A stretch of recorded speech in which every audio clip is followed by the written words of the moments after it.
Hello students, welcome to the course on nuclear and particle physics. Me, Professor Shivaji Lakshman Salwan, MSc Physics Gold Medalist, Maharashtra SET GATE आणि IIT JAM in physics qualified. मी तुमच्यासाठी घेऊन आलेलो आहे nuclear and particle फिजिक्सच्या सब्जेक्टचा एक course, ज्यामध्ये आपण हा जो कोर्स आहे हा कोर्स कम्प्लिटली प्रिपेअर कर म्हणजे रेकॉर्ड करणार आहे on purpose of Maharashtra set exam which is to be conducted on 26th of September 2021. ज्यामध्ये न्यूक्लिअर अँड पार्टिकल फिजिक्स या सब्जेक्टवर बेसिसवर सेटच्या एक्झाम मध्ये जे काही 10 क्वेश्चन्स येतात ते 10 क्वेश्चन्स सॉल्व्ह करण्यासाठी लागणारा जे काही प्रिव्हियस मटेरियल जे तुमच्याकडे अवेलेबल असावं लागतं, ज्या मटेरियलच्या बेसिसवर तुम्ही ते एक्झाम मध्ये आलेले क्वेश्चन टॅकल करू शकता, ते क्वेश्चन सॉल्व्ह करू शकता. त्यासाठी ही व्हिडिओ सिरीज लेक्चरची सिरीज आपण स्टार्ट केलेली आहे. तर याचं जे आज आपण लेक्चर 1 घेणार आहे त्यामध्ये आपण न्यूक्लियस बद्दल थोडीशी बेसिक्स माहिती, न्यूक्लियस काय असतो, न्यूक्लियसचं इन्व्हेन्शन कसं काय झालं, त्यानंतर न्यूक्लियसच्या काही प्रॉपर्टीज, न्यूक्लियर फोर्सेस आणि न्यूक्लियसशी रिलेटेड काही बेसिक्स टर्मिनॉलॉजीज आपण आज स्टडी करणार आहोत. या लेक्चर सिरीज मध्ये आपण जसं समोर जाऊ तसे न्यूक्लियर अँड पार्टिकल फिजिक्स म्हणजे आपल्याला थोडा वेळ लागेल, आपण सध्या न्यूक्लियर बोलायचं आहे. जसं जसं आपण या कोर्समध्ये समोर जाऊ तसे प्रिव्हियस इयरचे आपले महाराष्ट्र सेटच्या प्रिव्हियस इयर मध्ये आलेले क्वेश्चन्स ही आपण लेक्चर सिरीज मध्येच डिस्कस करू. सोबतच तुमच्या त्या टॉपिकशी रिलेटेड गेटमध्ये आलेले प्रिव्हियस इयरचे क्वेश्चन सुद्धा आपण या लेक्चर सिरीज मध्ये डिस्कस करणार आहोत. तर आपण स्टार्ट करूया. आज आपलं पहिलं लेक्चर आहे. तर आपण आज फर्स्ट लेक्चर मध्ये आपण स्टार्ट करणार आहोत आज न्यूक्लियस म्हणजे काय आणि introduction to the nuclear and particle physics. सगळ्यात पहिले चला बघूया न्यूक्लियस.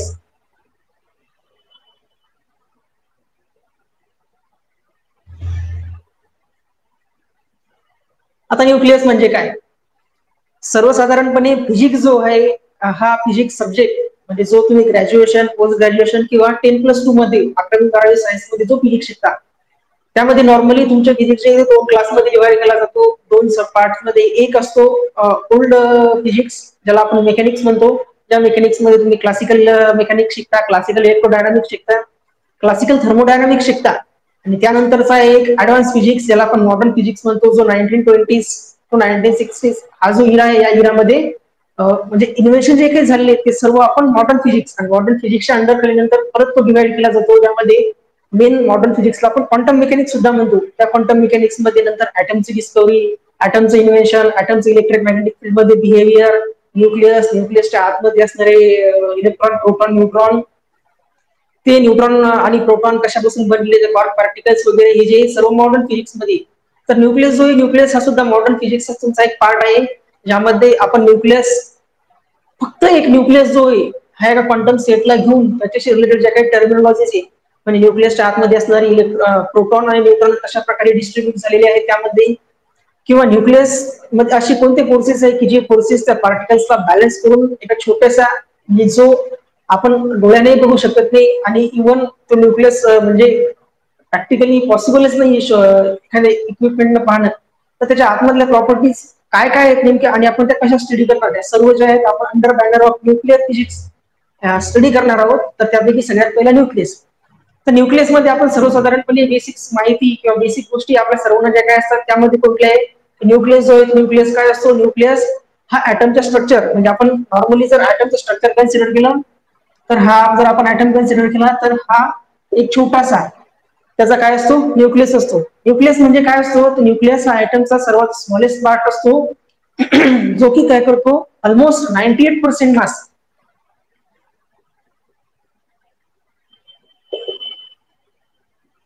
जवळपास 98% मास जे आहे एखाद्या ऍटमचं, म्हणजे समजा एक ऍटम आहे त्या ऍटमचं मास 1 ग्राम आहे, म्हणजे सपोज करू आपण 1 ग्राम आहे, तर त्या 1 ग्राम च 119 पार्ट जो आहे म्हणजे 98% जो आहे त्या 1 ग्रामचा तो 98% हा न्यूक्लियस मध्ये कंटेन केलेला असतो आणि रिमेनिंग 2% मास जे आहे ते त्याच्या आउटर ऑर्बिट मध्ये जे काही इलेक्ट्रॉन्स इन्व्हॉल्व करतात त्यांचा मास हेच असते. म्हणजे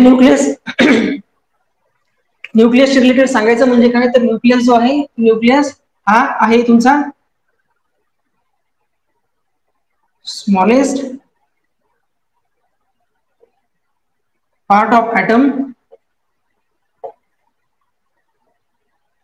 It contain 98% of mass, size is 10 raised to the power minus 5 times smaller than atom.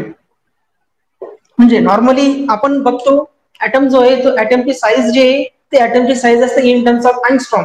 Angstrom म्हणजे काय 10 raised to the power of minus 10 raised to the power म्हणजे 1 अँगस्ट्रॉम म्हणजे 10 raised to the power of minus 10 metre ही असते तुमची atomic size. म्हणजे atom एवढ्या साईजचा असतो पण तुमचं न्यूक्लियस जो आहे त्या न्यूक्लियसची साईज असते 1 फेम्टोमीटर म्हणजे 10 raised to the power of minus 15 metre. म्हणजे तुमचं न्यूक्लियसची साईज जी आहे ती न्यूक्लियसची साईज ऍटमच्या साईजच्या कंपॅरिझन मध्ये 10 raised to the power minus 5 times -5 means 1 divided by 10 raised to the power 5 times small आहे. म्हणजे तुमचा जो केस आहे त्याला जर आपण 1 कन्सिडर केलं तर त्या केसाच्या 1000 ने 1 10 raised to the power 5 times जो पार्ट आहे तो पार्ट राहणार तुमचा न्यूक्लियस. बघा किती लहान आहे आणि तो डोळ्याने पाहणे प्रॅक्टिकली पॉसिबलच नाही न्यूक्लियस. किंवा आपल्या आतापर्यंत म्हणजे भरपूर सारे इक्विपमेंट म्हणजे आता सध्या मॉडर्न फिजिक्स मध्ये रिसर्च चालू आहे न्यूक्लियस शोधणं म्हणजे न्यूक्लियस आपल्याला व्हिज्युअल झाला पाहिजेत वगैरे तर तशी रिसर्च सुरू आहे. पण इतक्या स्मॉल डायमेन्शनचा हा न्यूक्लियस असतो जो ऍटम मध्ये असतो. आणि न्यूक्लियस रिलेटेड ज्या काही टर्म्स आहे की न्यूक्लियस हा ऍटमचा स्मॉलेस्ट पार्ट आहे जो ऍटमचं ऑलमोस्ट 98% मास कंटेन करतो आणि जो 10 raised to the power 5 times smaller असतो दॅन ऍटम. ह्या न्यूक्लियसची काही इंट्रोडक्टरी टर्मिनॉलॉजीज आहे. हा कोर्स आपण सेटच्या पर्पजला तयार करत आहोत त्यामुळे आपण खूप डिटेलमध्ये जाणार आहोत. फक्त ज्याच्याशी रिलेटेड ज्या काही डिफरंट टर्म्स आहेत ज्या आपल्याला सेट एक्झामच्या पर्स्पेक्टिव्हनं गरजेच्या असतात त्याच आपण इथे आज डिस्कस करू. न्यूक्लियस आणि न्यूक्लियस रिलेटेड या 3 टर्मिनॉलॉजीज आहेत त्या तुम्ही नोट डाऊन करून घ्या. मग आपण न्यूक्लियस जो इतका स्मॉलेस्ट इतकी लहान साईज त्याची कम्पॅक्ट फॉर्म मध्ये न्यूक्लियस कसा काय राहू शकतो म्हणजे असं नेचरमध्ये काय आहे की जे इतक्या लहान साईज मध्ये ऍटमचं 98% मास कव्हर करून त्याला एका बाउंडेड स्टेटमध्ये ठेवू शकतो. तर त्याच्यासाठी रिस्पॉन्सिबल काय असतं तर न्यूक्लिअर फोर्स. आपण न्यूक्लिअर फोर्स बद्दल पाहणार आहे. न्यूक्लिअर फोर्सेसच्या अशा कोणत्या प्रॉपर्टीज आहेत की ज्या प्रॉपर्टीज या स्टॅबिलिटी ऑफ न्यूक्लियसला एक्सप्लेन करतात ते आपण बघणार आहोत. ठीक आहे तर ह्या पॉईंट जे न्यूक्लियस रिलेटेड नोट डाऊन करून घ्या. त्यानंतर आपण न्यूक्लिअर फोर्स बद्दल बघणार.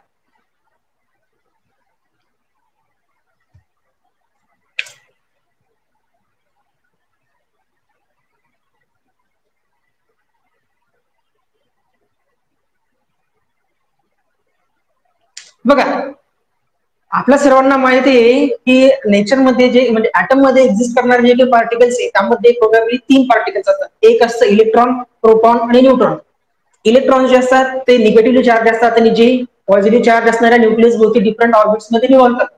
आता ते ऑर्बिटचं पॉसिबल ओरिएंटेशन कसं असतं किती ऑर्बिट पॉसिबल आहे हे सर्व जे जेव्हा आपण ऍटॉमिक फिजिक्सची लेक्चर सिरीज स्टार्ट करू त्यामध्ये पूर्ण डिटेलमध्ये डिस्कस करू की ते ऍटम्स कसे असतात ऍटम भोवती इलेक्ट्रॉन कसे रिव्हॉल्व होतात आणि डिफरंट ऑर्बिट मध्ये ते कशा प्रकारे डिस्ट्रीब्यूट होतात. आपला इथं प्रायमरी फोकस आहे न्यूक्लियस ऍटमच्या स्मॉलेस्ट पार्ट जो पॉझिटिव्ह पार्ट आहे. आता न्यूक्लियस मध्ये आपल्याला माहिती आहे न्यूक्लियस जो आहे ऍटमचा तो प्रोटॉन आणि न्यूट्रॉन कंटेन करतो. प्रोटॉन हा पॉझिटिव्ह चार्ज असतो, न्यूट्रॉन हा चार्जलेस असतो. चार्जलेस म्हणजे त्यावर 0 चार्ज असतो. ऍक्च्युअली आपण जर आणखी डिटेलमध्ये गेलो म्हणजे रिसर्च पर्पज तर न्यूक्लियस जो आहे तो न्यूक्लियस सुद्धा काही म्हणजे न्यूट्रॉन जो आहे तो न्यूट्रॉनवर सुद्धा काहीतरी short amount of charge present असतो जो अनडिटेक्टेबल आहे. पण खूप साऱ्या एखाद्या प्रॅक्टिकल अरेंजमेंट करून न्यूट्रॉनचा सुद्धा चार्ज आपण डिटेक्ट करतो. पण नॉर्मली आपण म्हणताना ब्रॉडली काय म्हणतो न्यूट्रॉन इज न्यूट्रॉन. मग आता आपण या न्यूक्लियस मॉडर्न फिजिक्सच्या अगोदर आपण क्लासिकल इलेक्ट्रोडायनामिक्स शिकलेलो असतो ज्यामध्ये आपल्याला असं माहिती असतं की आपल्याला कुलम्ब्स लॉला सांगितलेलं आहे की 2 like charges repel unlike charges attract. Unlike म्हणजे वेगवेगळ्या पोलॅरिटीचे चार्जेस एकमेकांना अट्रॅक्ट करतात आणि सेम पोलॅरिटी चार्जेस एकमेकांना रिपेल करतात. पण न्यूक्लियस मध्ये कंडिशन जी पाहिली जर आपण न्यूक्लियस मध्ये कंडिशन तर वेगळी आहे. एक आहे प्रोटॉन जो पॉझिटिव्ह चार्ज आहे, एक आहे न्यूट्रॉन जो ज्याच्यावर चार्जेस नाही. तर मग कुलम्ब्स लॉ जो आहे तो कुलम्ब्स त्या दोघा जणांचं अट्रॅक्शन आणि एक बाउंड स्टेट मध्ये कॉम्बिनेशन कशा प्रकारे पॉसिबल होऊ शकते हे एक्सप्लेनच करू शकत नाही. म्हणून ही टर्मिनॉलॉजीज एक्झिस्ट म्हणजे ही जे न्यूक्लिअर फोर्स म्हणजे न्यूक्लियस मध्ये असे कोणते फोर्सेस असले पाहिजेत की जे फोर्सेस एका न्यूट्रल पार्टिकल आणि एका चार्ज पार्टिकलला एका बाउंड स्टेटमध्ये साधी सुधी नाही तर इतके स्मॉलेस्ट बाउंड स्टेट ही जी नेचरमध्ये पॉसिबल म्हणजे निसर्गामध्ये आढळणारी जी सर्वात स्मॉलेस्ट बाउंड स्टेट असते ती स्मॉलेस्ट बाउंड स्टेट मध्ये असते न्यूक्लियस. आता बाउंड स्टेट म्हणजे काय असतात आणि बाउंड स्टेट म्हणजे काय असतात हे आपण क्वांटम मेकॅनिक्सच्या कोर्समध्ये पूर्ण डिटेलमध्ये स्टडी करू. तेवढं ध्यानात ठेवा की न्यूट्रॉन आणि प्रोटॉन हे क्वांटम बाउंड स्टेट आहे ज्याला आपण न्यूक्लियस म्हणतो आणि त्यामध्ये न्यूक्लिअर फोर्सेस हे रिस्पॉन्सिबल असतात त्या न्यूक्लियसच्या आतमध्ये असणाऱ्या प्रोटॉन आणि न्यूट्रॉन यांना बाउंड करून ठेवण्यासाठी. तर न्यूक्लिअर फोर्स म्हणजे काय तर न्यूक्लिअर फोर्स हा एक अट्रॅक्टिव्ह फोर्स आहे. न्यूक्लिअर फोर्स म्हणजे काय this is an force which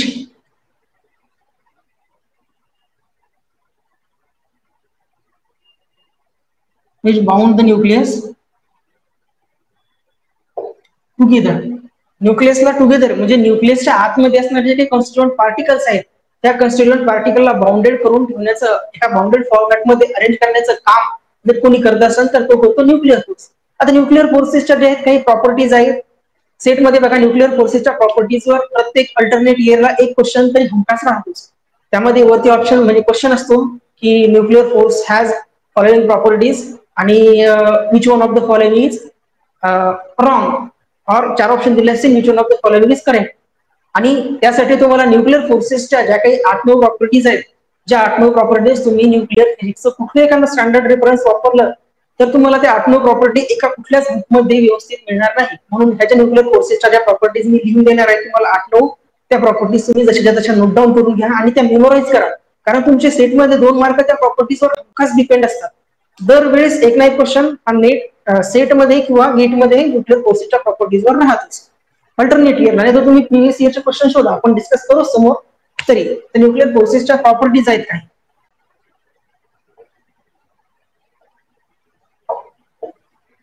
त्यामध्ये पहिली प्रॉपर्टी आहे न्यूक्लिअर फोर्सेस जे आहेत ते अट्रॅक्टिव्ह आहेत.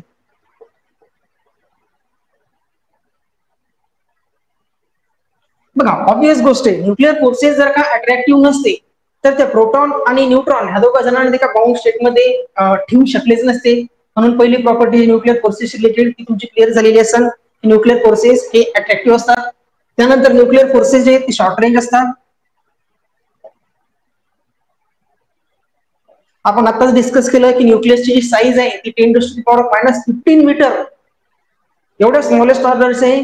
म्हणजे त्यांना बाउंड ठेवणारे जे फोर्सेस आहेत ते शॉर्ट रेंज साठी ऍप्लिकेबल असतात. न्यूक्लिअर फोर्सेस जे आहेत हे अट्रॅक्टिव्ह असतात शॉर्ट रेंज असतात. त्यानंतर न्यूक्लिअर फोर्सेसची थर्ड प्रॉपर्टी की न्यूक्लिअर फोर्सेस जे आहेत ते सर्वात स्ट्रॉंगेस्ट इन नेचर.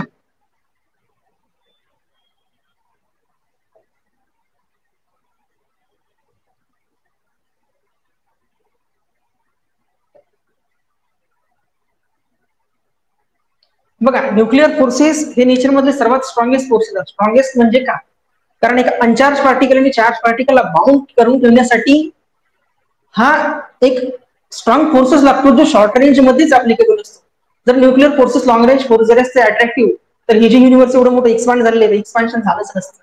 विचार करून बघा कधी आणि मनात विचार करा की जर न्यूक्लिअर फोर्सेस हे लॉंग रेंज फोर्सेस नसते तर युनिव्हर्सचं एक्सपान्शन कशा प्रकारे झालं असतं आणि युनिव्हर्स सध्या एक्सपांड का होत आहे जर म्हणजे एक्सपांड होत आहे जर न्यूक्लिअर फोर्सेस जर का लॉंग रेंज फोर्सेस असतील तर युनिव्हर्सचं एक्सपान्शन झालं असतं का.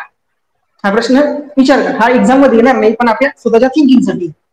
तर न्यूक्लिअर फोर्सेस हे स्ट्रॉंगेस्ट फोर्स असतात. त्यानंतर न्यूक्लिअर फोर्सेस चौथी प्रॉपर्टी चार्ज सिमेट्रीवर हे डिपेंड असतात.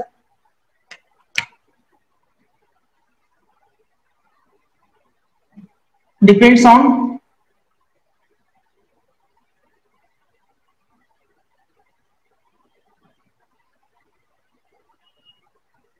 बघा न्यूक्लिअर फोर्सेस हे चार्जवर डिपेंड नसतात. चार्जवर म्हणजे ते पॉझिटिव्ह आहे का निगेटिव्ह आहे पॉझिटिव्ह आहे का न्यूट्रल आहे यावर डिपेंड नसतात. पण ते पॉझिटिव्ह आणि न्यूट्रल चार्जेस न्यूक्लियसमध्ये कशा प्रकारे डिस्ट्रीब्युट झालेले आहेत त्या डिस्ट्रीब्युशनवर न्यूक्लिअर फोर्सेस हे तुमचे डिपेंड करतात. आता हे न्यूक्लिअर फोर्सेस चार्ज सिमेट्रीवर कसे डिस्ट्रीब्युशनवर डिपेंड कसे करतात हे जे आपण ज्यावेळेस समोर शेल मॉडेल किंवा तुमचं लिक्विड न्यूक्लियसचं लिक्विड मॉडेल ज्यावेळेस डिस्कस करू त्यावेळेस प्रॉपर्टी पूर्ण डिटेलमध्ये आपण 1 बाय 1 डिस्कस करणारच आहोत. पण न्यूक्लिअर फोर्सेसच्या सर्व प्रॉपर्टीज तुम्हाला न्यूक्लिअर फोर्सच्या स्टार्टिंगलाच माहिती असणं गरजेचं आहे. म्हणजे तुमचा 2 मार्कचा क्वेश्चन सेट मधला या प्रॉपर्टीजवर डिपेंड कधीच चुकणार नाही. तर ही प्रॉपर्टी न्यूक्लिअर फोर्सेस आहे हे कशावर डिपेंड असतात तर तुमच्या चार्ज सिमेट्रीवर. सिमेट्री हा त्याच्यातला शब्द खूप महत्वाचा आहे. न्यूक्लिअर फोर्सेस हे चार्ज सिमेट्रीवर डिपेंड करतात, नॉट ऑन चार्जेस. पाचवी प्रॉपर्टी तीच आहे चार्ज इंडिपेंडेंट.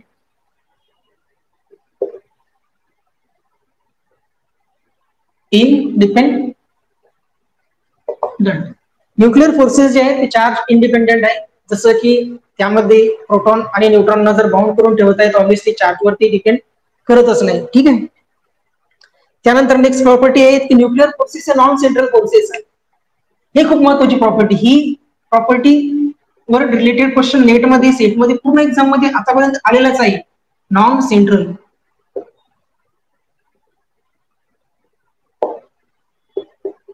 आता सेंट्रल फोर्सेस म्हणजे काय, नॉन सेंट्रल फोर्सेस म्हणजे काय. ज्यावेळेस आपण क्वांटम मेकॅनिक्स स्टडी करू त्या क्वांटम मेकॅनिक्स मध्ये तुम्हाला सेंट्रल फोर्स प्रॉब्लेम जे आहेत ते क्लासिकल मेकॅनिक्स मध्ये आणि क्वांटम मेकॅनिक्स मध्ये सेपरेटली आहे. तर तिथे आपण सेंट्रल फोर्सेस आणि नॉन सेंट्रल फोर्सेस म्हणजे काय ते डिटेलमध्ये स्टडी करू.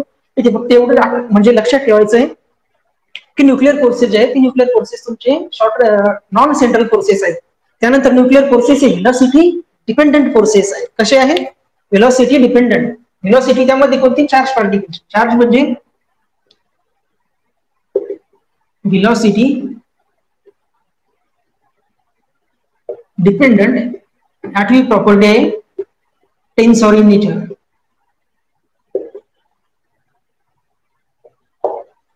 ठीक आहे. ह्या न्यूक्लिअर फोर्सेसच्या सर्व प्रॉपर्टी आहे. तुम्ही या सर्व प्रॉपर्टी एका खूप सुंदरच्या हँड रायटिंगने तुमच्या नोटबुक मध्ये स्टार्टिंगच्या पेजेसवर लिहून घ्या. कारण या 9 प्रॉपर्टीज पैकी तुम्हाला 3 प्रॉपर्टीज क्वेश्चन पेपर मध्ये दिलेल्या असतील. कुठलीही एक प्रॉपर्टी दिलेली नसेल आणि तीच न दिलेली प्रॉपर्टी म्हणजे जी चुकीची प्रॉपर्टी आहे न्यूक्लिअर फोर्सेस ती तुम्हाला फाइंड करायची असते आणि त्या बेसिसवर तुमच्या सेटमध्ये 1-2 मार्कचा क्वेश्चन हमखास असतो. त्यासाठी तुम्हाला ह्या 8-9 प्रॉपर्टीच्या लिहून दिलेल्या आहे. 8-9 प्रॉपर्टीज तुम्ही नोट करून घ्या. त्यामध्ये हे जे आहे व्हेलॉसिटी डिपेंडंट. व्हेलॉसिटी म्हणजे तुम्ही म्हणता कसली व्हेलॉसिटी. न्यूक्लियस स्मॉलेस्ट स्टेट आहे त्यामध्ये काय मूवमेंट करणार. जेव्हा आपण शेल मॉडेल पाहू न्यूक्लियसच्या आतमध्ये जशी इलेक्ट्रॉन डिफरंट शेलमध्ये न्यूक्लियसच्या बाहेर अरेंज झालेले असतात तसे न्यूक्लियॉन्स म्हणजे प्रोटॉन आणि न्यूट्रॉन हे सुद्धा डिफरंट शेल्समध्ये अरेंज झालेले असतात. तर त्या शेलमध्ये त्यांची जी काही मोशनची व्हेलॉसिटी असते त्या व्हेलॉसिटीवर तुमचे न्यूक्लिअर फोर्सेस डिपेंड करतात. त्यानंतर न्यूक्लिअर फोर्सेस हे टेन्सर आहेत. आपण नॉर्मली फिजिकल 3 क्वांटिटी पाहतो. स्केलर क्वांटिटी, वेक्टर क्वांटिटी आणि टेन्सर क्वांटिटी. स्केलर क्वांटिटी म्हणजे ज्यांना फक्त मॅग्निट्यूड असते, डायमेन्शन नसते. डायमेन्शन म्हणजे डायरेक्शन नसते. वेक्टर जे असतात त्यांना मॅग्निट्यूड असते, डायरेक्शन असते. आणि टेन्सर अशा क्वांटिटी असतात ज्यांना मॅग्निट्यूड असते आणि 2 डायरेक्शन असतात. याचं एक्झाम्पल सांगायचं म्हणल्यानंतर तुम्ही प्रेशर ज्यावेळेस अप्लाय करता एखाद्या बॉक्सवर ज्यावेळेस तुम्ही बॉक्स इकडच्या साईडने दाबता तर होतो काय तो बॉक्स हा अपवर्ड डायरेक्शन आणि डाऊनवर्ड डायरेक्शन फुटतो. म्हणजे काय एका डायरेक्शनला फोर्स अप्लाय केला म्हणजे फोर्सची जी काही रिएक्शन आहे ती काय झाली एका बॉक्सच्या आउटवर्ड आणि लोअरवर्ड दोन्ही प्लेन्स काय झाले ते झाले. दोन्ही प्लेन्स काय होतात ते शिफ्टेड होतात त्यांच्या पोझिशन पासून. म्हणजे काय एका डायरेक्शन अप्लाय केलेल्या फोर्सेसमुळे 2 डायरेक्शन एका डायरेक्शन अप्लाय केलेल्या फोर्समुळे 2 डायरेक्शन मुवमेंट झाली म्हणजे फोर्स काय झाला तो प्रेशर फोर्स काय झाला हा इनक्लोज बॉक्स हा टेन्सर. तर ह्या ज्या 8 properties related to nuclear force note करून घ्या. खूप इम्पॉर्टंट आहे. याच्यावर तुमचा सेट मधला 2 मार्कचा क्वेश्चन कुठेच गेले. तर हे 8 प्रॉपर्टीज आहेत नोट करून घ्या. ऑब्व्हियसली अगोदर इकडच्या नोट करा म्हणजे पॉज करून स्क्रीनशॉट करून घ्या. त्यानंतर इकडच्या नोट करून घ्या. कारण ह्या 8 प्रॉपर्टीज फर्स्ट पेजवर लिहा मस्त सुंदर अक्षराने आणि जोपर्यंत तुमचा न्यूक्लिअरचा कोर्स संपत नाही दररोज याला वाचायचा. ठीक आहे. त्यानंतर आपण नेक्स्ट पाहू आता न्यूक्लियसचे कॉन्स्टिट्यूएंट आणि न्यूक्लियसचं रिप्रेझेंटेशन कसं होतं.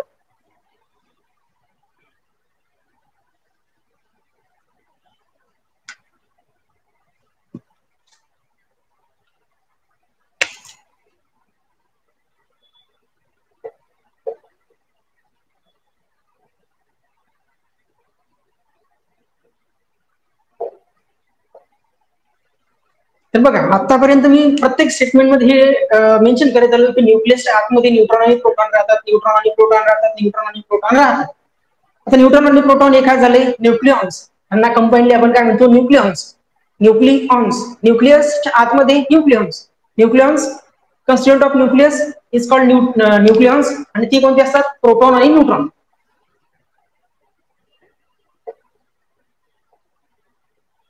प्रोटॉन अँड न्यूट्रॉन हे झाले ज्याला कंबाईनली आपण काय म्हणतो, न्यूक्लियॉन्स. म्हणजे दरवेळेस न्यूक्लियसच्या आतमध्ये असणाऱ्या कंटेंटला प्रोटॉन आणि न्यूट्रॉन यांना कंबाईन आपण न्यूक्लियॉन्स म्हणतो. न्यूक्लियस तुमचा प्रोटॉन आणि न्यूट्रॉन कंटेन करतो आणि कोणत्याही एखाद्या ऍटमचा जो न्यूक्लियस आहे त्याचं जनरल रिप्रेझेंटेशन असतं एक्स, इथं असतो झेड, इथं असतो ए आणि इथं असतो एन. आता यामधले डिफरंट टर्म्स म्हणजे काय, एक्स हा असतो न्यूक्लियस, ए असतो ऍटॉमिक मास नंबर, झेड असतो नंबर ऑफ प्रोटॉन्स, एन असतो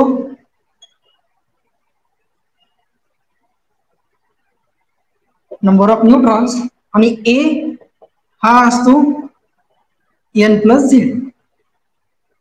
हे जे रिप्रेझेंटेशन आहे, हे रिप्रेझेंटेशन तुमच्यासाठी खूप महत्वाचं आहे आणि खूप इम्पॉर्टंट आहे. इम्पॉर्टंट काय आहे, ज्यावेळेस आपण समोर शेल मॉडेल डिस्कस करतो, शेल मॉडेल मध्ये तुम्हाला दिलेले म्हणजे जवळपास 99% प्रॉब्लेम्स याच फॉर्मॅटमध्ये दिलेले असतील. तर तुम्हाला हे अनालिसिस अनालाइज करता आलं पाहिजे की दिलेला ऍटम किंवा दिलेल्या न्यूक्लियस मध्ये न्यूट्रॉन्स किती आहेत, प्रोटॉन्स किती आहेत आणि प्रोटॉन आणि न्यूट्रॉनचे ऍडिशन किती आहे, या सर्व गोष्टी तुम्हाला अनालाइज करता आल्या पाहिजेत. तर यासाठी हा जो न्यूक्लियसचं रिप्रेझेंटेशन, हे न्यूक्लियसचं रिप्रेझेंटेशन तुम्ही लिहून घ्या आणि याला रेग्युलरली मेमोराइज करत चला. एक्स हा असतो न्यूक्लियस, न्यूक्लियसच्या बेसला असतो नंबर ऑफ प्रोटॉन, लेफ्ट म्हणल्यापेक्षा लेफ्ट बेसला असते neutron number of proton, right कॉर्नरला असते नंबर म्हणजे atomic mass number. Atomic mass number म्हणजे total number of nucleons contain in that nucleus आणि राईट कॉर्नरला असते खाली नंबर ऑफ न्यूट्रॉन. आणि न्यूट्रॉन आणि प्रोटॉन या दोघा जणांची ऍडिशन म्हणजे असते ॲटॉमिक मास नंबर. ठीक आहे, हे न्यूक्लियसचं रिप्रेझेंटेशन आहे. हे न्यूक्लियसचं रिप्रेझेंटेशन तुम्ही नोट करून घ्या.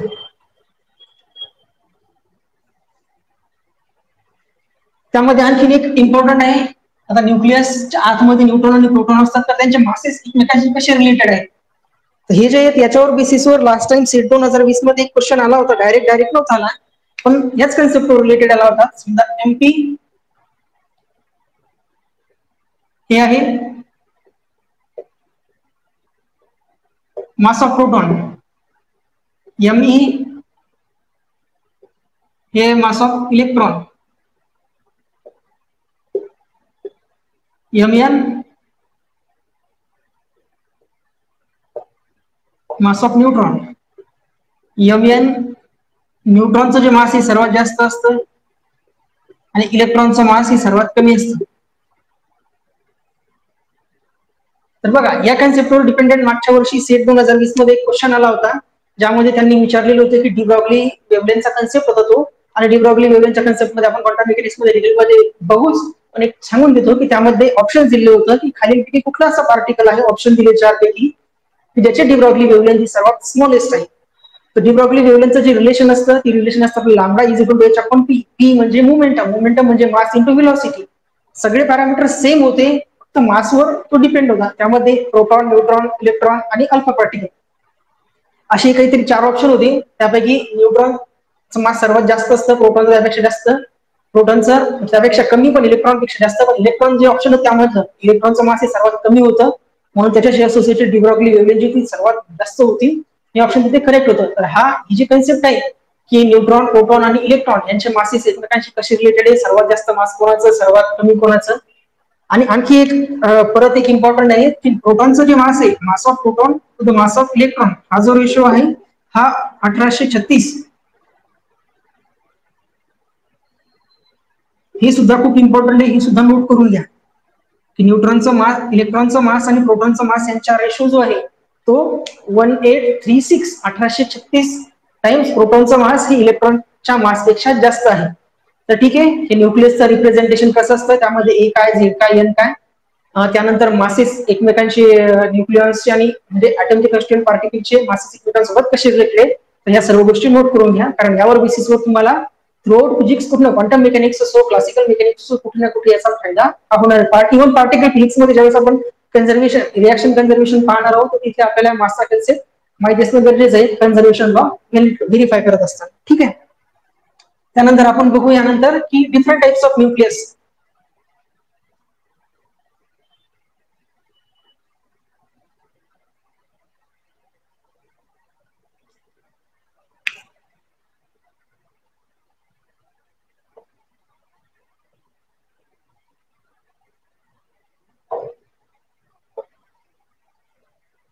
आता नेचरमध्ये जसे ऍटम्स पिरियोडिक टेबलमध्ये त्यांच्या ऍटॉमिक मास नंबर किंवा number of proton contain in nucleus याच्यानुसार अरेंज असतात, तसेच न्यूक्लियस जे आहेत त्या न्यूक्लियसमध्ये असणारे कंटेंट न्यूट्रॉन प्रोटॉन यांच्या संख्येनुसार डिफरंट कॅटेगरीज मध्ये न्यूक्लियस हे मोडतात. त्याच्या डिफरंट कॅटेगरीज आहेत न्यूक्लियसच्या, डिफरंट कॅटेगरीज आपण वन बाय डिस्कस करत जाऊ. याच्यावर बेसिसवर डायरेक्टली क्वेश्चन सेट एक्झाम मध्ये येईल का नाही याची गॅरंटी नाही, पण ह्या टर्मिनॉलॉजी तुम्हाला माहिती असणं गरजेचं आहे, कारण या टर्मिनॉलॉजीवर डिपेंड आहे. समोर जेव्हा आपण क्वेश्चन सॉल्व्ह करू रेडियस ऑफ न्यूक्लियस वगैरे, तर त्यामध्ये ह्या टर्मिनॉलॉजी तुम्हाला उपयोगात पडतात. त्यासाठी फर्स्ट जो आहे तो आहे आयसोबार. काय आहे? आयसोटोप. आयसोबार नाही, आयसोटोप.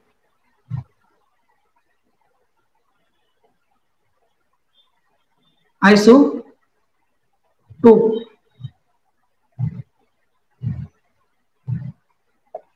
आता ऑब्वियस प्रत्येकाला माहितीच असेल आयसोटोप म्हणजे काय. आयसोटोप म्हणजे काय? असे दोन न्यूक्लियस, त्या दोन न्यूक्लियसचा atomic same atomic number but different atomic mass. म्हणजे झेड आणि झेड प्राईम दोन न्यूक्लियस साठी हे इक्वल असतात, but A not equal to A prime. ही जी प्रॉपर्टी आहे ही प्रॉपर्टी आहे आयसोटोप न्यूक्लियसची. म्हणजे दोन डिफरंट ॲटमचे असे न्यूक्लियस ज्या न्यूक्लियसचे ॲटॉमिक नंबर्स म्हणजे नंबर ऑफ प्रोटॉन दोन न्यूक्लियसला कंटेन केलेले हे सेम असतात, पण त्यांचे ॲटॉमिक मासेस वेगळे असतात. म्हणजे इन बिटवीन सांगायचं म्हणजे काय, ए कशावर डिपेंड असतो? ए असतो तुमचा झेड प्लस एन. जर झेड सेम आहे म्हणजे डिफरंट काय असणार? एन. एक तर तुम्ही तसं ध्यानात ठेवू शकता की असे दोन न्यूक्लियस ज्याचे नंबर ऑफ न्यूट्रॉन्स डिफरंट असतात किंवा आणि प्रोटॉन सेम असतात, त्याला आपण आयसोटोप म्हणतो. किंवा तुम्ही असे डायरेक्टली ध्यानात शकतो नंबर ऑफ प्रोटॉन सेम आणि ॲटॉमिक मास नंबर डिफरंट. आता बघा केमिस्ट्री म्हणण्यापेक्षा ॲटमच्या ज्या न्यूक्लियर फिजिकल केमिकल प्रॉपर्टीज आहेत, त्या chemical properties number of proton आणि नंबर ऑफ इलेक्ट्रॉनवर डिपेंड करतात. आणि आपल्याला माहिती आहे ॲटम ऍज अ न्यूट्रल राहण्यासाठी त्यामध्ये असणारे नंबर ऑफ प्रोटॉन आणि नंबर ऑफ इलेक्ट्रॉन हे इक्वल असावे लागतात. म्हणून जे आयसोटोप्स आहेत त्या आयसोटोपच्या केमिकल प्रॉपर्टीज काय असतात? सेम असतात.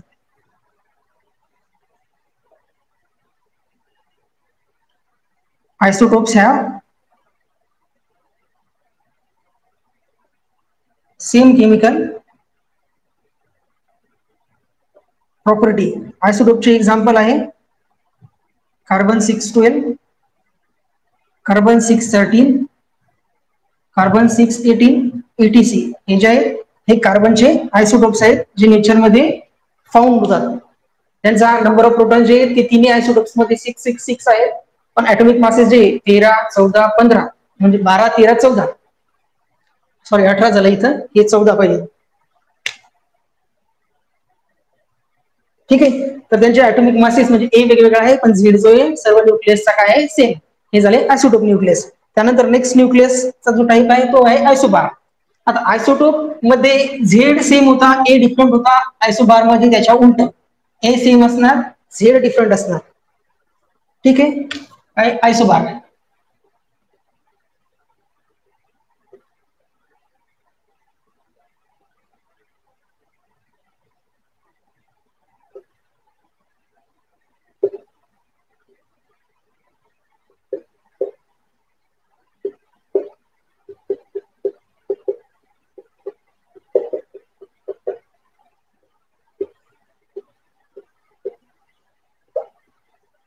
असे दोन डिफरंट ॲटमचे असे न्यूक्लियस ज्या न्यूक्लियसचे सेम झेड.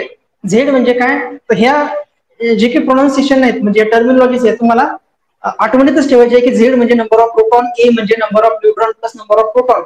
असे दोन न्यूक्लियस ज्या न्यूक्लियसमध्ये नंबर ऑफ प्रोटॉन्स हे डिफरंट असतात. दोन डिफरंट न्यूक्लियसचे नंबर ऑफ प्रोटॉन्स हे डिफरंट असतात, पण दोन्हीचे ए जे आहे ॲटॉमिक मासेस म्हणजे प्रोटॉन आणि न्यूट्रॉन यांची कंबाईन ऍडिशन ही सेम असते. त्यांना म्हणतो आपण आयसोबार्स.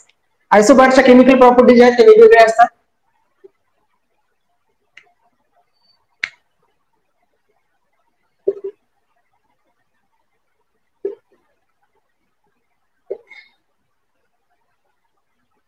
Different chemical properties.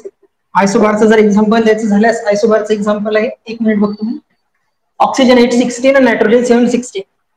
ऑक्सिजन 816 आणि नायट्रोजन 716. हे जे हे दोन आयसोबार्स आहेत, त्यांचे ऍटॉमिक मासेस जे आहेत न्यूक्लियसच्या रिप्रेझेंटेशन मध्ये आपण पाहिलं, हे एक्स म्हणजे एनी न्यूक्लियस, हे Z number of protons, A number of protons plus number of neutron, 16 म्हणजे ए सेम आहे, 7 8 झेड डिफरंट आहे. हे काय आहेत? आयसोबार्स आहेत. त्यानंतर नेक्स्ट टाइपचा न्यूक्लियस आहे ज्याला आपण म्हणतो आयसोटोन्स न्यूक्लियस. आता हे दोन कॉम्बिनेशन झाले. फर्स्ट कॉम्बिनेशन मध्ये झाला झेड सेम ए डिफरंट, तिसऱ्या कॉम्बिनेशन मध्ये झाला ए सेम झेड डिफरन्स. आता तिसरं कॉम्बिनेशन काय असणार, तर त्यामध्ये एन सेम असणार, ए आणि झेड दोन्ही डिफरंट असणार, त्याला म्हणतो आपण आयसोटोन्स.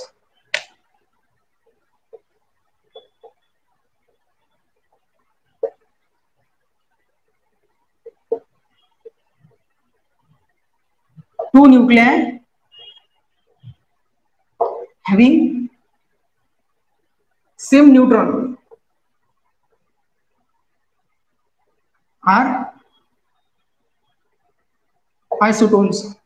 म्हणजे ए आणि ए प्राइम हे अनइक्वल असतात, झेड आणि झेड प्राइम अनइक्वल असतात, पण एन आणि एन प्राइम हे सेम असतात. अशा न्यूक्लियसला म्हणतो आपण आयसोटोन्स न्यूक्लियस. आणि आयसोटोन्स न्यूक्लियस जे आहेत, आयसोटोन्स न्यूक्लियसच्या केमिकल प्रॉपर्टीजवर काही फरक पडत नाही, कारण तुमच्या केमिकल प्रॉपर्टीज ज्या आहेत ह्या न्यूट्रॉनवर कधीच डिपेंड करत नाही. न्यूट्रॉन हे अनचार्ज आणि अनचार्ज पार्टिकल फिजिकल वर्ल्ड मध्ये कुठल्याच प्रकारचा रोल प्ले करत नाही. त्याला आपण मठ्ठ म्हणतो, त्या प्रकारचे ते न्यूट्रॉन्स असतात. ठीक आहे, त्यांच्या केमिकल प्रॉपर्टीज ऑब्विसली झेड वेगळा असल्यामुळे झेड वेगळा असणार. आयसोटोन्स जे आहेत, आयसोटोन्सचे एक्झाम्पल पाहू आपण. कार्बन 714 आणि oxygen 816. Carbon hydrogen, helium, lithium, beryllium, boron, carbon. Carbon 6 आला पाहिजेत ना. कार्बन 614. ओके, कार्बन 614 आणि ऑक्सिजन 816. या दोन्ही न्यूक्लियस मध्ये एन जे आहे हे 8 आहेत. नंबर ऑफ न्यूट्रॉन्स दोन्ही न्यूक्लियस मध्ये 8 आहेत. ठीक आहे, हे झालं आयसोटोप्स न्यूक्लियस, आयसोबार न्यूक्लियस, आणि हे थर्ड आयसोटोप न्यूक्लियस. मग त्यानंतर आता नेक्स्ट टर्मिनॉलॉजी न्यूक्लियसची, त्यामध्ये मिरर न्यूक्लियस. आता मिरर न्यूक्लियस बघा, हे खूप इंटरेस्टिंग फॅक्ट आहे. मिरर न्यूक्लियस, या मिरर न्यूक्लियसचा कन्सेप्ट जर तुमचा क्लिअर असला तर तुमचा रेडियस ऑफ न्यूक्लियसचा जो कन्सेप्ट आहे, तो कन्सेप्ट म्हणजे या बेसिसवर जर काही क्वेश्चन आला तर तो क्वेश्चन तुम्ही इझिली सॉल्व्ह करू शकता. Mirror nucleus.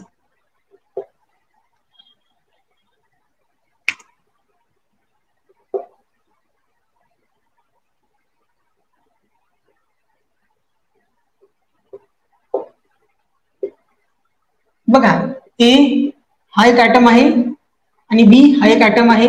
ऍटम म्हणण्यापेक्षा ए हा एका ऍटमचा न्यूक्लियस आहे आणि बी हा दुसऱ्या ऍटमचा न्यूक्लियस आहे.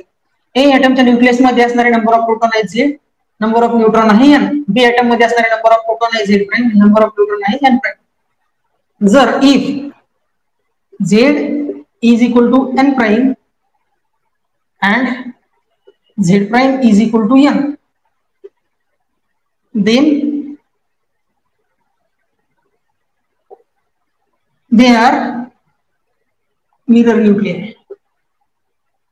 आता बघा, यावरून तुमचा मिरर न्यूक्लियसचा कन्सेप्ट नेमका कळला का तुम्हाला? दोन डिफरंट न्यूक्लियस आहे, एक ए ऍटमचा न्यूक्लियस आहे, एक बी ऍटमचा न्यूक्लियस आहे. ए ऍटमच्या न्यूक्लियस मध्ये झेड प्रोटॉन आहेत आणि एन न्यूट्रॉन आहेत. बी ऍटमच्या न्यूक्लियस मध्ये झेड प्राइम प्रोटॉन आहेत, एन प्राइम न्यूट्रॉन आहेत. जर फर्स्ट ऍटम मध्ये असणारे नंबर ऑफ प्रोटॉन्स आणि दुसऱ्या ऍटम मध्ये असणारे नंबर ऑफ न्यूट्रॉन्स हे इक्वल असतील, पहिल्या ऍटम मध्ये असणारे नंबर ऑफ न्यूट्रॉन आणि दुसऱ्या ऍटम मध्ये असणारे नंबर ऑफ प्रोटॉन हे जर इक्वल असतील तर त्या दोन न्यूक्लियस काय म्हणतात आपण? Mirror nucleus. आणि मिरर न्यूक्लियसची रिलेटेड एक खूप इम्पॉर्टंट टर्मिनॉलॉजीज आहे, ती म्हणजे मिरर न्यूक्लियस आहे सेम रेडियस.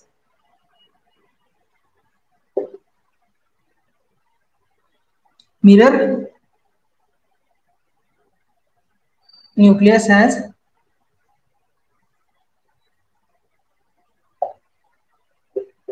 ही खूप इम्पॉर्टंट टर्मिनॉलॉजी, याला स्टार करून ठेवा, कारण यावर बेसिसवर क्वेश्चन हा सेट मध्ये येण्याची खूप शक्यता आहे. कारण हा जो कन्सेप्ट आहे मिरर न्यूक्लियसचा, हा आतापर्यंत कधी विचारलेला नाहीये. खूप इझी कन्सेप्ट आहे. मिरर न्यूक्लियस आहे सेम रेडियस. रेडियस सेम का असते हे आपण ज्यावेळेस नेक्स्ट रेडियसचं सेक्शन घेऊ, रेडियस ऑफ न्यूक्लियस, त्यामध्ये डिस्कस करू. पण ही टर्म इथे नोट डाऊन घ्या, त्याला स्टार मारा. स्टार मारा म्हणजे ज्यावेळेस तुम्ही रिव्हिजन करसाल त्यावेळेस तुमचं आवर्जून याकडे लक्ष केलं पाहिजे. ठीक आहे. आपण पाहिलं न्यूक्लियस म्हणजे काय, न्यूक्लियसला बाउंड ठेवण्यासाठी रिस्पॉन्सिबल असणारे न्यूक्लियर फोर्सेसच्या 8-9 प्रॉपर्टीज त्या सुद्धा खूप इम्पॉर्टंट आहेत. त्यानंतर नेचरमध्ये एक्झिस्ट करणारे डिफरंट टाइप्सचे न्यूक्लियस, त्या न्यूक्लियसमध्ये तुमचं आयसोटोप्स न्यूक्लियस, आयसोबार न्यूक्लियस, आयसोटोन्स न्यूक्लियस आणि मिरर न्यूक्लियस. ठीक आहे. यानंतर आपण आणखी एक टर्मिनॉलॉजी आज घेऊ आणि यानंतर आपलं आजचं हे लेक्चर एंड करू. ती टर्मिनॉलॉजीज म्हणजे न्यूक्लियसच्या आतमध्ये न्यूट्रॉन आणि प्रोटॉन हे दोन पार्टिकल एक्झिस्ट करतात.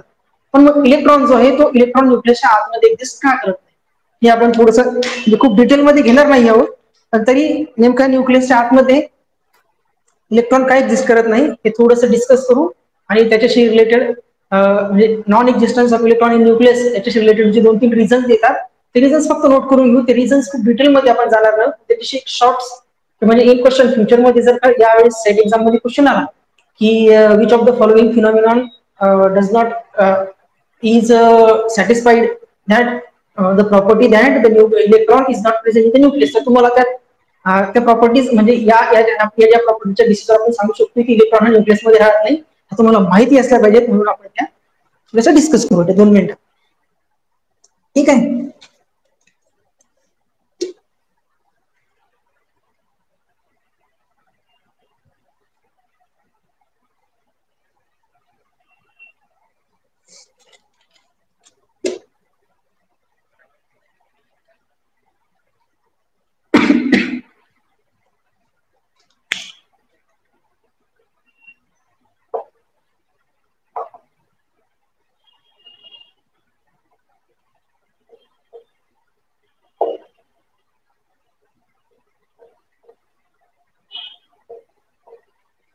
इलेक्ट्रॉनचं न्यूक्लियसमध्ये नॉन एक्झिस्टन्स का नाही? बघा, स्टार्टिंगले ज्यावेळेस ऍटमची डिस्कवरी स्टार्ट म्हणजे ऍटम आणि ऍटमच्या आतमध्ये असणारे कॉन्स्टिट्यूएंट त्यांचं कशा प्रकारे एकमेकांमध्ये अरेंज झालेले आहेत त्याचा स्टडी ज्यावेळेस सुरू होता त्यावेळेस एक प्रोटॉन आणि इलेक्ट्रॉन थिअरी अशी आलेली होती जी डिफरंट सायंटिस्टच्या कॉम्बिनेशन होती. म्हणजे 7-8 सायंटिस्टने स्वतःचे पॉइंट ऑफ व्ह्यूज मांडले आणि त्यानंतर तिचा एक स्टडी झालेला होता ज्यामध्ये प्रोटॉन आणि इलेक्ट्रॉन थिअरी अशी सांगते की न्यूक्लियस जो आहे ते न्यूक्लियस त्यांनी असं सांगितले, अझम्पशन्स होती त्यांची. बघा, ते अझम्पशन्स नंतर फेल ठरली ती गोष्ट वेगळी, पण ते अझम्पशन्स काय होते ते आपल्याला माहिती असणं म्हणजे ते आपल्याला माहिती असले पाहिजे. तर ते अझम्पशन्स असे होते की न्यूक्लियसच्या आतमध्ये प्रोटॉन आणि न्यूट्रॉन सोबत म्हणजे न्यूट्रॉनचा त्यावेळेस डिस्कवरी झालाच नव्हता. ऍटम ऍज अ न्यूट्रल असण्यासाठी न्यूक्लियसमध्ये प्रोटॉन आणि इलेक्ट्रॉन ही दोन्ही पार्टिकल्स राहतात असं त्यावेळेस त्यांनी सांगितलं होतं.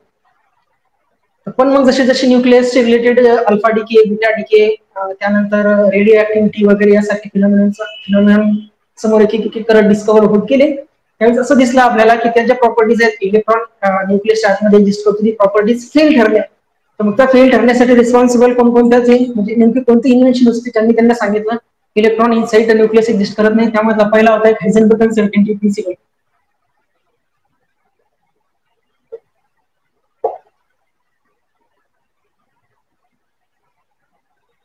हायझेनबर्ग प्रिन्सिपल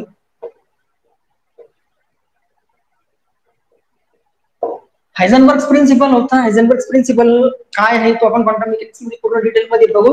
तर हायझेनबर्ग प्रिन्सिपल असं सांगितलेलं होतं की इलेक्ट्रॉन हा जर न्यूक्लियसच्या आतमध्ये एक्झिस्ट करत असेल तर त्याची जी पोझिशन्स आहेत ती 2 टाइम्स न्यूक्लियसचा जो डायमीटर आहे त्या डायमीटरशी बाउंडेड असेल तर डायमीटरच्या आतमध्ये न्यूक्लियस फाउंड होईल म्हणजे त्याची पोझिशन काय झाली परफेक्टली डिफाईन, त्याचा मुवमेंट आपण फाइंड करू शकत नाही. ते मोमेंटम आपण इन टर्म्स ऑफ पोझिशन लिहिलं त्यानंतर त्या इलेक्ट्रॉनची न्यूक्लियसच्या आतमध्ये E is equal to p square plus c square म्हणजे E is equal to p square c square plus twice m naught c square m naught म्हणजे इलेक्ट्रॉनचा मास वगैरे टर्मिनॉलॉजी माहिती होता ते रिलेटिव्हिस्टिक क्वांटम मेकॅनिक्स मध्ये आपण पाहू. त्यामध्ये त्या व्हॅल्यू जर आपण पुट केल्या पूर्णतः तर आपल्याला असं ऑब्टेन झालं की इलेक्ट्रॉन न्यूक्लियसच्या आतमध्ये जर एक्झिस्ट करला तर त्याची जी एनर्जी आहे ती एनर्जी ही 40 ते 50 मेगा इलेक्ट्रॉन व्होल्ट इतकी जास्त होती. पण ज्यावेळेस समोर बीटा डिकेचा म्हणजे बीटा डिकेचा कन्सेप्ट इंट्रोड्यूस झाला, बीटा डिकेचा कन्सेप्ट इन्व्हेंट झाला समोर, त्यामध्ये न्यूक्लियस मधून इलेक्ट्रॉनचं इमिशन आपण पाहिलं आणि न्यूक्लियस मधून जे इलेक्ट्रॉन बाहेर इमिट होतात त्यांची एनर्जी फक्त 4 ते 5 मेगा इलेक्ट्रॉन व्होल्ट होती. त्यामुळे त्यामध्ये ती जी कॉन्ट्रोवर्सी होती इलेक्ट्रॉन जर न्यूक्लियस मध्ये असलं तर त्याची एनर्जी 40 ते 50 मेगा इलेक्ट्रॉन व्होल्ट पाहिजे होती. पण तीच ज्यावेळेस त्याच न्यूक्लियस मधून इलेक्ट्रॉन बाहेर पडला तर ती एनर्जी फक्त 4 ते 5. म्हणजे 4 ते 5 आणि ते 40-50 एवढा जो डिफरन्स हा डिफरन्स गेला म्हणजे तो कॉन्सेप्ट सरासर चुकीचा हे एक्सप्लेन केलेला हायझेनबर्ग अनसर्टेनिटी प्रिन्सिपलनं की इलेक्ट्रॉन हा इनसाइड द न्यूक्लियस एक्झिस्ट करू शकत नाही. त्यानंतर नेक्स्ट होता त्याला सपोर्टिंग करणार आहे की मॅग्नेटिक मुवमेंट.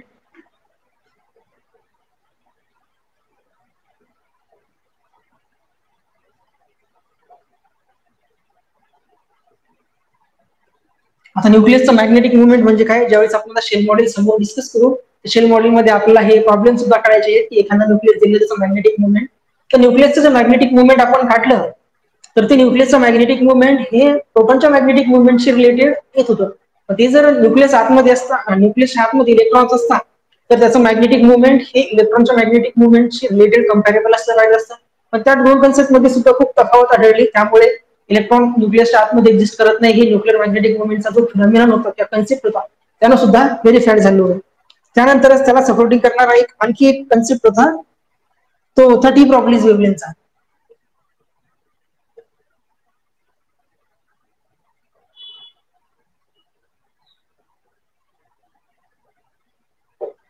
आता डी ब्रॉग्ली वेव्हलेंथचा कन्सेप्ट म्हणजे काय, डी ब्रॉग्लीने असं सांगितलं की इलेक्ट्रॉन जर इनसाइड न्यूक्लियस एक्झिस्ट करत असेल तर त्याची डी ब्रॉग्ली वेव्हलेंथची साईज ऑफ न्यूक्लियस पर्यंत बाउंडेड असली पाहिजे. पण ज्यावेळेस आपण इलेक्ट्रॉनना ऍज अ पार्टिकल ट्रीट करून डी ब्रॉग्ली वेव्हलेंथ कॅल्क्युलेट केली तर ती डी ब्रॉग्ली वेव्हलेंथ न्यूक्लियसच्या साईज पेक्षा खूप मोठी झाली. मोठी का, ती डी ब्रॉग्ली वेव्हलेंथ जर न्यूक्लियसच्या साईज पेक्षा मोठी झाली म्हणजे इलेक्ट्रॉन न्यूक्लियसच्या आतमध्ये बाउंडेडच नाही, म्हणजे इलेक्ट्रॉन हा न्यूक्लियसच्या आतमध्ये फाउंडच होत नाही, हे सरासरी काय होतं, प्रूव्ह होत होतं. म्हणून हे जे तीन फिनॉमिना होते, Heisenberg and principle, magnetic moment of nucleus आणि डी ब्रॉग्ली वेव्हलेंथ, या तीन कन्सेप्टने काय केलं, एक्सप्लेन केलं की इलेक्ट्रॉन जो आहे तो न्यूक्लियसच्या आतमध्ये एक्झिस्ट करत नाही. खरं तर हे तीन कन्सेप्ट खूप डिटेलमध्ये आहे, हे जर आपण हे करायचं म्हटलं तर 2-3 तास वेळ यामध्ये जाईल. त्यामुळे आपल्याला फक्त वरती छोटीशी आयडिया असली पाहिजे. Electron inside the nucleus exist करत नाही, तर त्यासाठी रिलेटेड कोणकोणते ते फिनॉमिना आहेत, हे तीन आहे. याच्या व्यतिरिक्त चौथं जर आणखी ऑप्शन दिलं तर तुम्ही ते ऑप्शन इझिली तिथं पिकआउट करू शकता की हा जो फिनॉमिना आहे हा एक्सप्लेन करत नाही electron inside the nucleus exist करतो का नाही करत, अशी तुम्हाला तयारी करावी लागेल. ठीक आहे, यानंतर आपण नेक्स्ट टॉपिक पाहू, radius of nucleus. Radius of nucleus किंवा size of nucleus.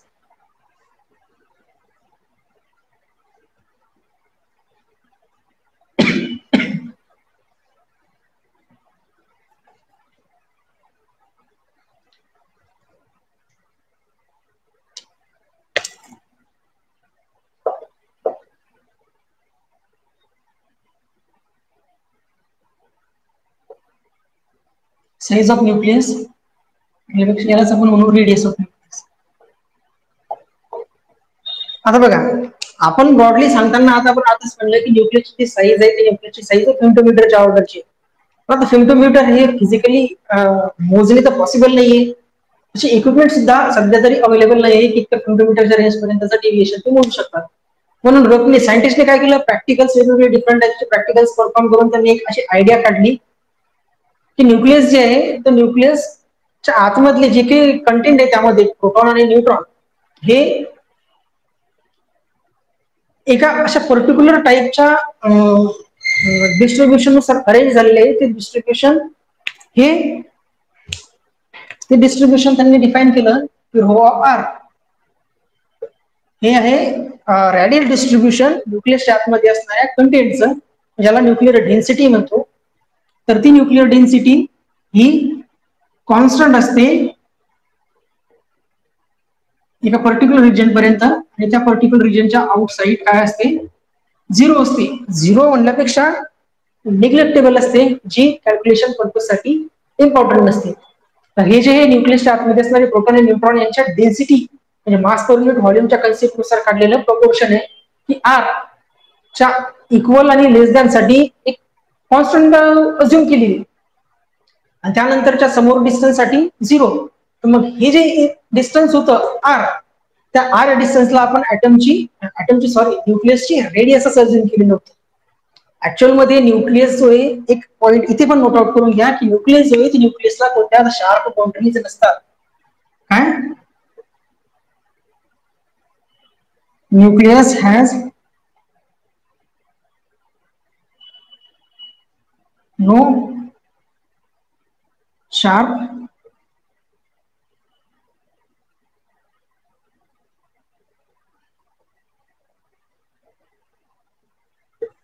न्यूक्लियसला sharp boundaries नसतात. हे जे आहे हे फक्त कॅल्क्युलेटिव्ह पर्पज साठी, जेणेकरून आपण न्यूक्लियसच्या रेडियस रिलेटेड जे काही टर्म्स, डिफरंट टर्म्स समोर कडणार आहे जर बाइंडिंग एनर्जीचा फॉर्म्युला झाला, विथ सेकंड फॉर्म्युला झाला, त्यानंतर तुमचा बाइंडिंग एनर्जी पर न्यूक्लियनचा कन्सेप्ट झाला. तर त्यासाठी तुम्हाला न्यूक्लियसच्या रेडियसची गरज असते, म्हणून न्यूक्लियसची रेडियस काय असते हे कॅल्क्युलेट करण्यासाठीच आपण हा कन्सेप्ट तिथे डिस्कस करत असतो. न्यूक्लियसची रेडियस r डिस्टन्स पर्यंत कॉन्स्टंट असते आणि त्यानंतर 0 असतो. तर त्या डिस्टन्स r ला म्हणलं आपण न्यूक्लियसची रेडियस, आणि न्यूक्लियसची रेडियस आता density r less than r not मध्ये कॉन्स्टंट आहे. डेन्सिटी म्हणजे काय, रो ऑफ r म्हणजे r डिस्टन्स पर्यंत कॉन्स्टंट आहे. कॉन्स्टंट म्हणजे आता डेन्सिटी म्हणजे काय असतं, मास पर युनिट व्हॉल्यूम.